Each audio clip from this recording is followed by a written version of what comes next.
இவர்கள் சேர்ந்ததை எதிர்பார்க்கல, யாருமே எதிர்பார்க்கல. செங்கோட்டையன் நடைமுறையிலிருந்து ஒரு தூக்கி எறியப்பட்டார். ஒருவேளை பிஜேபியில் போய் சேருவார், பிஜேபியில் சேர்றதுக்கான வாய்ப்புகள் நிறைய இருந்த மாதிரி பேசப்பட்டுச்சு. டெல்லி போய் தலைவரில் சந்திச்சுட்டு வந்தார். அப்படிலாம் இருக்கும்போது அவர் எதுக்குள்ளே போவார் அப்படிங்கிற கேள்வி இருந்தது. ஸோ மீண்டும் அண்ணாடிஎம்கேலே வந்துருவாரா, சரி எடப்பாடி தலைமை ஏற்றுக்கிட்டு நீ சொல்கிறத நான் கேட்டுட்டு பண்ணுவேன்னு சொல்லி செயல்படுவாருங்கிற அந்த டாப்பிக்கும் இருந்தது. ஆனால் அதை பேசிக்கலாக அடிப்படை உறுப்பினர்லேருந்தே நீங்கள் தனி விளக்கம் கேட்காமே தூக்கி அடித்ததுனால அவருக்குள்ள ஒரு கண்டிப்பாக அவருக்கு ஒரு இஷ்யூ இருக்கும் இல்லையா.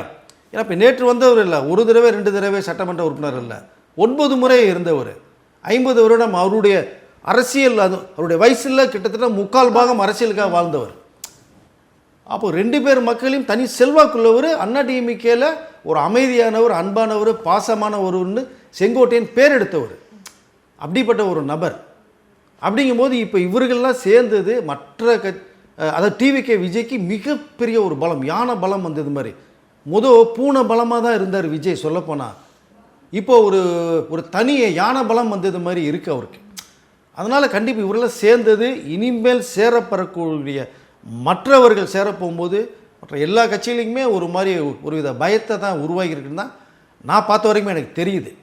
ஆனால் எதுவாக இருந்தாலும் 2024 தேர்தல் ஓட்டு போடும்போது மக்கள் கையில் தான் இருக்குது எல்லாமே.